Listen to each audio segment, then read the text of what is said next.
Halo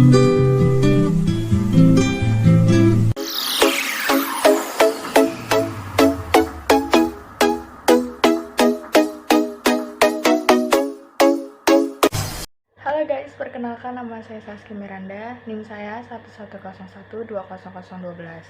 Saya dari jurusan Ilmu Komunikasi di Fakultas Ilmu Sosial dan Ilmu Politik. Di sini saya akan mempresentasikan soal dan jawaban ujian saya di mata kuliah Asas-asas Manajemen. 1. Praktek manajemen hampir sama tuanya dengan perkembangan peradaban, tetapi studinya secara sistematik boleh dikatakan masih belum lama diterapkan. Jelaskan perkembangan awal manajemen ilmiah pada tahun 1900 sampai 1920, dan manajemen modern. Manajemen ilmiah Frederick Wilson Taylor pada tahun 1856 sampai 1915 dianggap sebagai bapak manajemen ilmiah, seorang insinyur dan industrialis Amerika yang teori manajemennya dianggap radikal pada zamannya dalam meningkatkan produktivitas. Di samping dia bekerja pada Mid Valley Steel Works di Philadelphia serta sebagai juru mesin pada tahun 1878 dan mencapai chief engineer serta mendapatkan gelar dalam bidang engineering yang juga menemukan alat pemotong baja yang bekerja sangat cepat. Dari pengalamannya, Taylor menyadari bahwa problem produktivitas dan sebenarnya berasal dari sikap tak acuh pekerja dan manajer. Sebagian sikap acuh tak acuh tersebut ditimbulkan baik para manajer maupun para pekerja tidak mengetahui apa yang dinamakan kerja layak untuk setiap hari kerja dan upah layak untuk setiap hari kerja. Menurutnya, produktivitas merupakan kunci pemecah bagi pencapaian upah lebih tinggi dan laba lebih besar. Akhirnya, Taylor mengeluarkan karya ilmiah yaitu The Principle of Significant Management pada tahun 1911 yang di dalamnya diungkapkan prinsip-prinsip fundamental sebagai landasan pendekatan ilmiah terhadap manajemen dalam manajemen. Taylor juga beranggapan bahwa para pekerja harus dipilih secara hati-hati dan cermat, dan setelah itu mereka perlu diberi latihan untuk memadai untuk dapat kerja sebaik mungkin. Dia memandang bahwa kepentingan para pekerja, para manajer, dan para pemilik perusahaan harus dapat diselaraskan. Taylor juga memiliki pengikut yang melambangkan teori itu, yaitu Harry I. Gann pada tahun 1887 juga memiliki selaraskan. Taylor juga memiliki pengikut yang melambangkan teori itu, yaitu Harry I. Gann pada tahun 1887 juga memiliki pengikut yang mengembangkan teori tersebut. Seorang insinyur mesin yang dikenal sebagai pengembang sistem perencanaan yang dapat diawasi secara efektif, demikian Frank Gilbert dan Lillian Gilbert. Seorang yang mendapat julukan First Lady of Management di mana mereka berdua banyak melambangkan prinsip manajemen ilmiah. Manajemen modern, Henry Fayol, seorang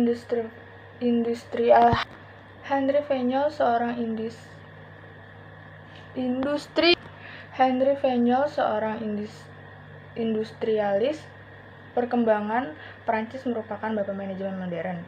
Ia mengarang sebuah buku manajemen yaitu Administration Industrial et General. Dia mengembangkan aktivitas general yang mencakup teknikal, produksi, komersial, membeli, menjual, dan menawarkan, finansial, mencari modal dan memanfaatkan secara optimal, kepastian, perlindungan harta kekayaan, accounting dan manajerial, perencanaan, perorganisasian, pemimpin dan mengordinir dan mengawasi. Nomor 2, menurut Henry Fayol ada 14 prinsip-prinsip umum manajemen, sebutkan dan jelaskan. Yaitu 1.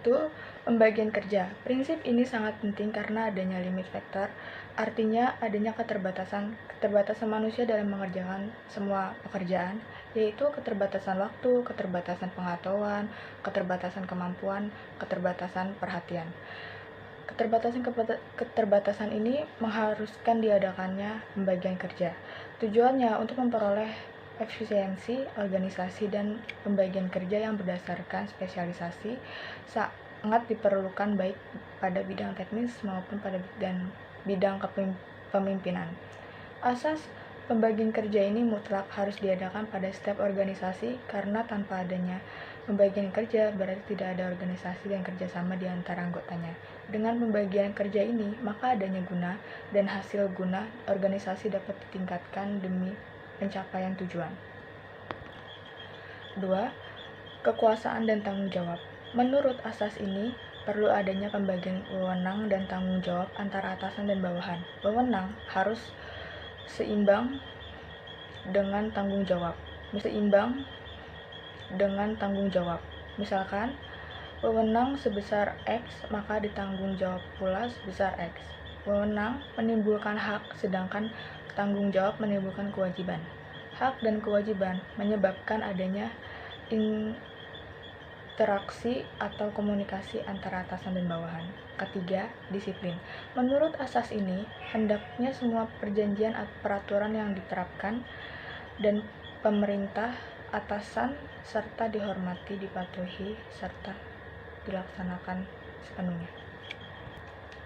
Kesatuan perintah. Menurut asas ini, hendaknya setiap bawahan hanya menerima perintah dari seorang atasan dan bertanggung jawab hanya kepada seorang atasan pula. Tetapi, seorang atasan dapat memberikan perintah kepada beberapa orang bawahan. Asas kesatuan perintah ini perlu karena jika seorang bawahan diperintah oleh beberapa orang atasan, maka ia akan bingung.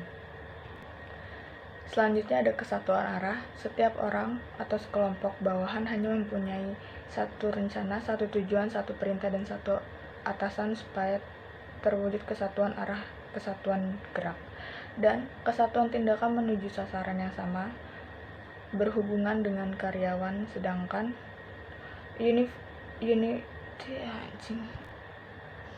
unity of command berhubungan dengan karyawan, sedangkan unity of direction bersangkutan dengan seluruh perusahaan. Mengutamakan kepentingan umum di atas kepentingan pribadi, setiap orang dalam organisasi harus mengutamakan kepentingan bersama di atas kepentingan pribadi. Misalkan pekerjaan kantor sehari-hari harus diutamakan daripada pekerjaan sendiri. Selanjutnya ada remuneration of personnel. Menurut asas ini, hendaknya gaji dan jaminan sosial harus adil, wajar, dan seimbang dengan kebutuhan, sehingga memberikan kepuasan yang maksimal baik bagi karyawan maupun majikan. Artinya, wewenang itu dipusatkan atau dibagikan tanpa mengabaikan situasi khas, yang akan memberikan hasil keseluruhan yang memuaskan. Selanjutnya ada hierarkis. Saluran perintah atau wewenang yang mengalir dari atas ke bawah harus merupakan mata rantai vertikal yang jelas dan tidak terputus dan dengan jarak terpendek. Maksudnya, perintah harus berjenjang dari jabatan tertinggi ke jabatan yang terendah dengan cara yang selanjutnya ada order. Asas ini dibagi atas material order dan social order. Artinya, keteraturan dan ketertiban dalam penetapan barang, dan karyawan. Material order artinya barang-barang atau peralatan organisasi perusahaan harus ditempatkan pada tempat yang sebenarnya, jangan disimpan di rumah. Social order artinya penempatan karyawan harus sesuai dengan keahlian atau bidang spesialisasinya. Selanjutnya ada keadilan. Pemimpin harus berlaku adil terhadap semua karyawan dalam pemberian gaji dan jaminan sosial pekerja dan hukuman. Pelaku yang adil akan mendorong bawahan mematuhi perintah-perintah atasan dan gairah kerja. Jika tidak adil, bawahan akan malas dan cenderung menyepelekan tugas-tugas dan perintah-perintah dari atasannya. Selanjutnya ada inisiatif. Menurut asas ini, seorang pemimpin harus memberikan dorongan dan kesempatan pada bawahannya untuk berinisiatif dalam memberikan kebebasan agar bawahan secara aktif memikirkan dan menyelesaikan sendiri tugas-tugasnya. Yang selanjutnya ada asas kesatuan. Menurut asas ini, kesatuan kelompok harus dikembangkan dan dibina melalui sistem komunikasi yang baik, sehingga terwujudnya kekompakan kerja atau teamwork dan timbul keinginan untuk mencapai hasil yang baik. Pemimpin perusahaan harus membina para bawahannya sedemikian rupa supaya karyawan merasa ikut memiliki perusahaan tersebut. Yang selanjutnya ada kestabilan jabatan. Menurut asas ini, pemimpin perusahaan harus berusaha agar mutasi dan keluar masuknya karyawan tidak terlalu sering karena akan mengakibatkan ketidakstabilan organisasi. Biaya-biaya semakin besar dan perusahaan tidak mendapat karyawan yang berpengalaman. Pemimpin perusahaan ini harus berusaha agar setiap karyawan betah bekerja sampai masa pensiunnya. Nomor 3, secara umum teori-teori pengambilan keputusan berbeda antara satu dengan yang lainnya. Brinkley pada tahun 1877 menyebutkan 6 aliran dalam pengambilan keputusan. Sebutkan dan jelaskan. Nomor 3, yang pertama adalah aliran birokratik. Teori ini memberikan tekanan yang cukup besar pada arus dan jalannya pekerjaan dalam struktur organisasi. Tugas ini dari eselon bawah ialah melaporkan masalah, memberi informasi, menyiapkan fakta-fakta dan keterangan lain kepada atas. Bawah ialah melaporkan masalah, memberi informasi, menyiapkan fakta-fakta dan keterangan lain kepada atasannya dengan menggunakan segala pengetahuan, keterampilan, dan kemampuannya. Atasan tadi membuat keputusan setelah mempelajari semua informasi tadi. Yang kedua ada aliran manajemen saintifik.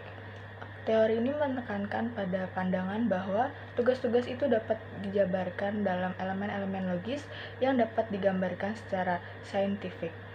Sementara, manajemen sendiri memiliki kemampuan untuk menganalisis dan menyelesaikan suatu masalah. Yang ketiga ada aliran hubungan kemanusiaan. Teori ini menganggap bahwa organisasi berbuat baik dan daripada lebih banyak perhatian diberikan kepada manusia dalam organisasi itu, seperti yang menimbulkan keputusan kerja. Peserta dalam pengambilan keputusan memberlakukan organisasi sebagai suatu kelompok sosial yang memiliki tujuan. Selain itu, kebutuhan dan keinginan anggota selalu dipertimbangkan dalam membuat keputusan bertindak. Yang keempat ada aliran rasional ekonomi. Teori ini mengaku bahwa organisasi adalah suatu unit ekonomi yang mengkonfirmasi masukan atau menginput menjadi luaran atau output dan yang harus dilakukan dengan cara yang paling efisien. Menurut aliran ini suatu langkah kebijaksanaan akan terus berlangsung sepanjang itu mempunyai nilai yang lebih tinggi daripada biayanya. Yang kelima dan yang terakhir ada aliran statis fishing. Aliran ini tidak mengharapkan suatu keputusan yang sempurna. Aliran ini yakni bahwa para manajer yang selalu dipenuhi berbagai masalah mampu membuat keputusan yang cukup rasional. Para manajer sesungguhnya bermaksud membuat keputusan yang rasional, tetapi karena keterbatasan kognitif, ketidakpastian, dan keterbatasan waktu, memaksa mereka mengambil keputusan dalam kondisi good debt rationality atau rasionalitas yang terbatas. Soal nomor 4 ada Greenberg pada tahun 1997 mengelompokkan profil komitmen organisasi setiap individu menjadi 4 bagian. Sebutkan dan jelaskan. Yang pertama ada individu yang komitmen rendah pada kelompok kerja dan atasan di satu pihak dan di pihak lain kepada manajemen puncak dan organisasi dalam pengambilan keputusan, memberlakukan organisasi sebagai suatu kelompok sosial yang memiliki tujuan. Selain itu, kebutuhan dan keinginan anggota selalu dipertimbangkan dalam membuat keputusan bertindak. Yang keempat ada aliran rasional ekonomi. Teori ini mengaku bahwa organisasi adalah suatu unit ekonomi yang mengkonfirmasi masukan atau menginput menjadi luaran atau output dan yang harus dilakukan dengan cara yang paling efisien. Menurut aliran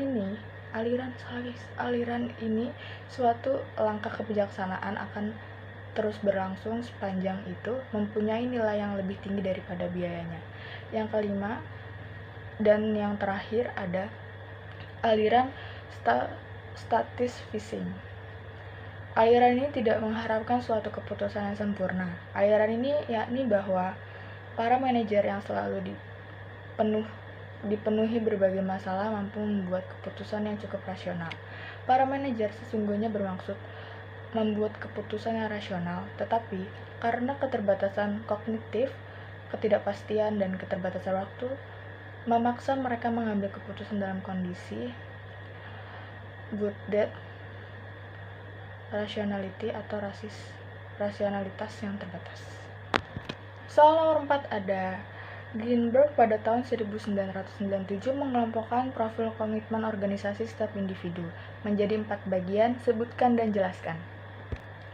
Yang pertama ada individu yang komitmen rendah pada kelompok kerja dan atasan di satu pihak dan di pihak lain kepada manajemen puncak dan organisasi ini dinamakan tidak komit. 2. Sebaliknya, individu dengan komitmen tinggi pada keduanya berpihak tersebut dinamakan komit. Ketiga, kelompok dalam komitmen yang tinggi kepada kedua pihak tersebut dinamakan komit. 4. Kelompok dalam komitmen yang tinggi pada kelompok kerja dan atasan, tetapi rendah kepada manajemen puncak dan organisasi dinamakan komitmen secara lokal. Kelompok dalam komitmen yang tinggi kepada manajemen puncak dan organisasi, tetapi rendah ke kelompok kerja dan atasan dikenal sebagai komitmen secara global. Terima kasih teman-teman, dan goodbye.